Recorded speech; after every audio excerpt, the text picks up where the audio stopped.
Hello বন্ধুরা, কেমন আছেন সবাই? সিম্পলি আবান্তিকার নতুন একটি ভ্লগে আপনাদের স্বাগত জানাই। প্রত্যেক বছর দুই বাংলা থেকে বহু মানুষ আমেরিকায় পাড়ি জমাচ্ছেন, কিন্তু বর্তমান যুগের মানুষরা একটু বেশি ভীত এবং সন্ত্রস্ত, কারণ বর্তমানে আমেরিকার কাজের বাজার নিম্নমুখী, স্টুডেন্টরাও তাদের ভবিষ্যৎ জীবন নিয়ে ভীষণভাবে চিন্তিত। তাই অনেক মানুষই আমেরিকায় আসার আগে দ্বিতীয়বার ভাবছেন, বা অনেকে তাদের বিকল্প গন্তব্য হিসেবে কানাডা, অস্ট্রেলিয়া বা জার্মানির কথা ভাবছেন। কিন্তু সেই সমস্ত বাঙালিদের কাছে হয়তো সঠিক ধারণার অভাব দেখতে পাওয়া যাচ্ছে। কোন দেশে গেলে তারা কি কি সুবিধা পাবে বা কি কি অসুবিধা পাবে, আমেরিকার বিকল্প হিসেবে সেই সমস্ত দেশগুলো তাদেরকে কতটা সুবিধা দিতে পারবে, সেই নিয়ে সারা ভীষণভাবেই দ্বিধাগ্রস্ত। আজকে আমি আবান্তিকা হাজির হয়েছি আপনাদের সামনে। শেয়ার করব আমেরিকা এবং কানাডা দুটি দেশের মধ্যে কি কি সুবিধা বা কি কি অসুবিধা, কোন দেশে গেলে উচ্চশিক্ষার সুবিধা, কোন দেশে গেলে স্থায়ীভাবে নাগরিকত্ব পাওয়ার সুবিধা, কোন দেশের পাবলিক ট্রান্সপোর্ট কীরকম, সমস্ত কিছুর একটি তুলনামূলক আলোচনা আমি আপনাদের সাথে শেয়ার করব এই ভিডিওর মাধ্যমে।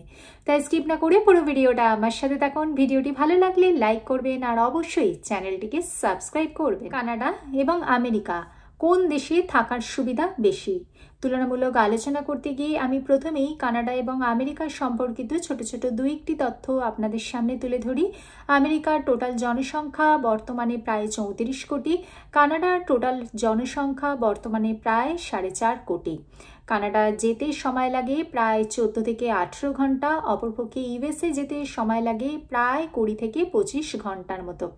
কানাডার সাথে আমাদের দেশের সময়ের পার্থক্য প্রায় 9.5 ঘন্টার মতো, অপরপক্ষে আমেরিকার সাথে আমাদের দেশের সময় পার্থক্য প্রায় 12 ঘন্টার মতো। মানুষ সাধারণত আমেরিকা বা কানাডাতে এসে থাকে ওয়ার্ক ভিসা বা স্টুডেন্ট ভিসা। তবে আমেরিকায় যারা স্কিল্ড ওয়ার্কার যারা রয়েছেন, তারা যখন আমেরিকায় আসেন তারা সাধারণত H1B ভিসায় আসেন। H1B ভিসাটি হলো সম্পূর্ণভাবে লটারি নির্ভর একটি ভিসা, এবং এই ভিসার যে আবেদনের যে পদ্ধতি সেটা একটু বেশি কমপ্লিকেটেড। অপরপক্ষে স্টুডেন্ট ভিসা যেটি আছে, আমেরিকার স্টুডেন্ট ভিসা বা F1 ভিসা আবেদনের যে পদ্ধতি এবং স্টুডেন্ট ভিসা পাওয়ার যে ক্রাইটেরিয়া, সেটাও কিন্তু বেশ একটু টাফ। তুলনাতে কানাডার যে ওয়ার্ক ভিসা রয়েছে বা তার যে স্টুডেন্ট ভিসা রয়েছে, সেই ভিসা অ্যাপ্লিকেশনের পদ্ধতি কিন্তু ইউএসএর তুলনায় অনেকটাই বেশি কিন্তু ইজি। আজকে আপনি পৃথিবীর যে কোনো দেশেই যান না কেন, আপনাকে কিন্তু সেফটি অ্যান্ড সিকিউরিটির দিকটাও কিন্তু একটু ভেবে দেখার প্রয়োজন রয়েছে। আমেরিকাতে কিন্তু গান কালচার ভীষণভাবেই প্রচলিত। আমরা অনেক সময়তেই বিভিন্ন ধরনের নিউজে শুনতে পাই আমেরিকাতে গান সংক্রান্ত বিভিন্ন ঘটনা। অপরপক্ষে কানাডা কিন্তু আমেরিকার তুলনাতে আমার কাছে অনেকটা বেশি সেফ এবং সিকিউরড বলে মনে হয়েছে। এক্ষেত্রে আপনারা ওয়ার্ল্ড পিস ইন্ডেক্সটা একটু চেক করে নেবেন, সেখানেতে কিন্তু দুই দেশ সম্পর্কে কিন্তু ডিটেল তথ্য আপনারা পেয়ে যাবেন। নেক্সট আসছে কস্ট অফ লিভিং। আপনি আজকে পৃথিবীর যে কোনো দেশেই যান না কেন, আপনাকে কিন্তু কস্ট অফ লিভিংয়ের দিকটাও কিন্তু একটু বিচার করতে হবে। কস্ট অফ লিভিং বলতে বোঝায় house rent, grocery, medical, insurance, internet বা তার সাথে গাড়ির খরচা সম্পর্কিত সমস্ত আনুষঙ্গিক খরচা। আজকে যদি আপনি আমেরিকাতে যান, আমেরিকাতে আপনি কোন অঞ্চলে থাকছেন তার উপরে কিন্তু আপনার কস্ট অফ লিভিংটা নির্ভর করবে। আজকে যদি আপনি শিকাগো বা ধরুন নিউ জার্সির ডাউনটাউন এরিয়াতে থাকেন, তাহলে আপনার কস্ট অফ লিভিং অনেকটাই বেশি হবে। তুলনাতে আপনি যদি টেক্সাসের কোনো আউটস্কার্টসে থেকে থাকেন, তাহলে আপনার কিন্তু কস্ট অফ লিভিংটা অনেকটাই কম হবে। তাই আমেরিকাতে আপনার কস্ট অফ লিভিংটা কতটা হবে সেটা ডিপেন্ড করছে আপনি আমেরিকার কোন অঞ্চলে থাকছেন তার উপর। অপরপক্ষে কানাডাতে যেহেতু খুব লিমিটেড জায়গাতেই জনবসতি গড়ে উঠেছে, তাই সেখানে হাউস রেন্ট অত্যাধিক। কোভিডের পর সেটি আরও মাত্রাতিরিক্তভাবে বৃদ্ধি পেয়েছে। এর পাশাপাশি সেখানেতে যে ইন্স্যুরেন্স, ইন্টারনেট, গ্রসারি সেগুলোর পরিমাণে অত্যাধিক বৃদ্ধি পেয়েছে। তাই কানাডাতে কিন্তু কস্ট অফ লিভিং কিন্তু অনেকটাই বেশি হচ্ছে। তবে ডিপেন্ড করছে আমেরিকার আপনি কোন অঞ্চলে থাকছেন, সেটি আমেরিকার সাথে যেরকম নির্ভরশীল, কানাডা পুরো দেশেই কিন্তু কস্ট অফ লিভিংটা একটু বেশি বলে আমি ব্যক্তিগতভাবে মনে করি। নেক্সট আসছে কোয়ালিটি অফ এডুকেশন। আজকে যারা স্টুডেন্ট ভিসা নিয়ে আমেরিকায় আসবেন বা স্টুডেন্ট ভিসা নিয়ে কানাডায় আসবেন, তাদের ক্ষেত্রে কিন্তু দেখতে হবে যে তাদের শিক্ষাটা কতটা আন্তর্জাতিক মানে, সেখানে রিসার্চের স্কোপ কতটা, বা সেখান থেকে পড়াশোনা করলে তাদের ভবিষ্যৎ জীবনে তারা কতটা সফলতা পাবেন। সেক্ষেত্রে যদি আমরা ওয়ার্ল্ডের টপ 50 ইউনিভার্সিটির নাম দেখতে বসি, তার মধ্যে কিন্তু আমেরিকার বেশ কয়েকটি নামজাদা ইউনিভার্সিটি রয়েছে। অপরপক্ষে কানাডার কিন্তু গুটি কয়েক কতগুলি ইউনিভার্সিটি রয়েছে। সেক্ষেত্রে যদি আমরা শিক্ষার গুণগত মান বিচার করি তাহলে কিন্তু আমেরিকার ইউনিভার্সিটিগুলোর যে আন্তর্জাতিক মান, সেখানে রিসার্চের স্কোপ, সেখানকার ফ্যাকাল্টি কিন্তু আমি ব্যক্তিগতভাবে মনে করি কানাডার তুলনায় অনেকটাই বেশি এগিয়ে।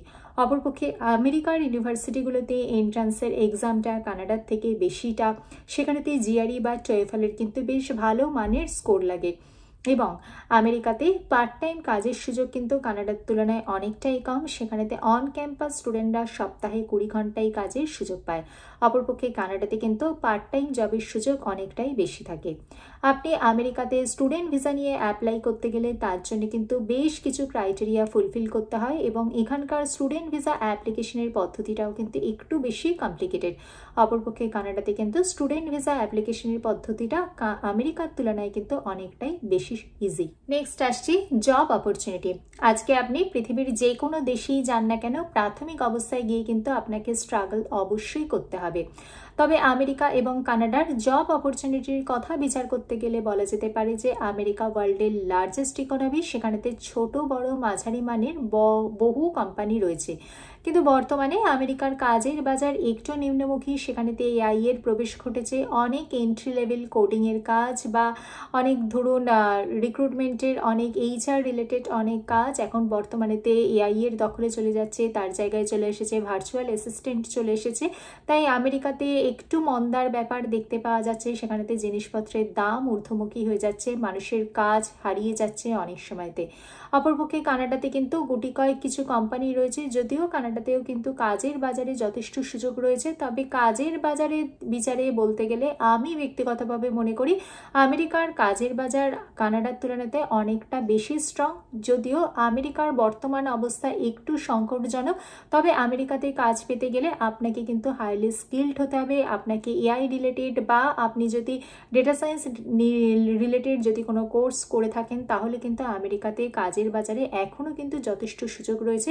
তবে সর্বোপরি যে কোনো দেশেই যান না কেন আপনাকে কিন্তু স্কিলড হতে হবে। নেক্সট আসছি ওয়েদার। আমাদের দেশ থেকে আমরা যখন কোনো শীতপ্রধান অঞ্চলেতে গিয়ে পড়ি তখন প্রথম অবস্থায় আমরা হয়তো ঠিকমতো অ্যাডজাস্ট করতে পারি না। এক্ষেত্রে যারা কানাডাতে গিয়ে পড়বেন তাদের জন্য বলি, কানাডাতে কিন্তু 8 থেকে 10 মাসই বরফাবৃত দেখতে পাওয়া যায়। তবে সেখানে গরমকাল কিন্তু ভীষণই আরামদায়ক। আর আমেরিকাতে আপনি কোন অঞ্চলে পোস্টিং হচ্ছে তার উপরেতে নির্ভর করছে আপনি কীরকম ওয়েদার পাচ্ছেন। যেরকম যদি আপনি নর্দার্ন সাইডে যদি আপনি থাকেন তাহলে নর্দার্ন সাইডেতে কিন্তু শীতকালেতে প্রচণ্ডভাবে তুষারপাত হয়। অপরপক্ষে যদি আপনি ফ্লোরিডা বা টেক্সাসের মতো অঞ্চলে থাকেন তাহলে সেই সমস্ত অঞ্চলের ওয়েদার কিন্তু আমাদের দেশের ওয়েদারের সাথে কিন্তু অনেকই মিল পাবেন। নেক্সট আসছি ইনকাম। আমেরিকা না কানাডা, কোন দেশে গেলে ইনকামের সুযোগ বেশি? আমেরিকাতে ডলারের ভ্যালু কানাডিয়ান কারেন্সির তুলনাতে অনেকটাই বেশি। সেখানেতে ইনকামটা স্টেট টু স্টেট ভ্যারি করে থাকে। এক একটি স্টেটের এক এক রকমের স্যালারি আপনি পেয়ে যাবেন। অপরপক্ষে কানাডাতেও কিন্তু ইনকামের যথেষ্ট সুযোগ রয়েছে। এবার আসি পিআরের কথায়। আজকে 2025 সালে দাঁড়িয়ে কখনোই বলা যায় না যে কোন দেশে গেলে আপনি অতি সহজে পিআর পেয়ে যাবেন। তবে যদি আমেরিকা এবং কানাডা তুলনামূলক বিচার করতে দেখি তাহলে বলবো আমেরিকায় পিআর পাওয়া কিন্তু যথেষ্ট কষ্টাধিক একটি ব্যাপার। সেখানে বর্তমানে কিন্তু বহু মানুষ কিন্তু পিআরের সমস্যায় জর্জরিত, বহু মানুষ ভিসা সমস্যায় জর্জরিত। তুলনাতে কানাডাতে কিন্তু এতদিন পর্যন্ত পিআর পাওয়া কিন্তু যথেষ্ট সোজা ছিল, কিন্তু এখন পৃথিবীর বহু দেশ অভিবাসী সমস্যায় জর্জরিত। যদি আপনার লক্ষ্য হয়ে থাকে যে কয়েক বছরের মধ্যে বহু টাকা কামিয়ে নিজের দেশে ফিরে যাব তাহলে আমেরিকা আপনার জন্য ভালো। আর যদি ভাবেন যে আপনি বিদেশেতে গিয়ে সেখানেতে স্থায়ীভাবে নাগরিকত্ব লাভ করার চেষ্টা করবেন তাহলে কানাডা আপনার জন্য ভালো। তবে সমস্তটাই আমার ব্যক্তিগত মতামত, ব্যক্তি বিশেষে এবং রুচি পছন্দ ভেদে এটি কিন্তু প্রত্যেকটা ম্যান টু ম্যান কিন্তু ভ্যারি করে থাকে। তবে সমস্ত ডিসিশনটাই আপনার, কারণ আপনাকেই সেই দেশে গিয়ে থাকতে হবে, আপনাকেই কিন্তু সেই দেশে গিয়ে সংগ্রাম করতে হবে। প্রথম অবস্থায় পৃথিবীর যে কোনো দেশেই যান না কেন আপনাকে কিন্তু জুতো সেলাই থেকে চণ্ডীপাঠ সমস্ত কাজে পারদর্শী থাকতে হবে। আপনার স্কিলকে আপগ্রেড করতে হবে। বিভিন্ন ধরনের কোর্সের মাধ্যমে আপনাকে কিন্তু বর্তমান সময়ে উপযোগী করে তুলতে হবে। এই ভিডিওর মাধ্যমে আমেরিকা এবং কানাডার একটি তুলনামূলক আলোচনা আপনাদের সামনে শেয়ার করলাম। ভিডিওটি ভালো লাগলে লাইক করবেন, চ্যানেলটিকে সাবস্ক্রাইব করবেন। দেখা হচ্ছে পরবর্তী ভিডিওতে। ভালো থাকবেন, সুস্থ থাকবেন। নমস্কার।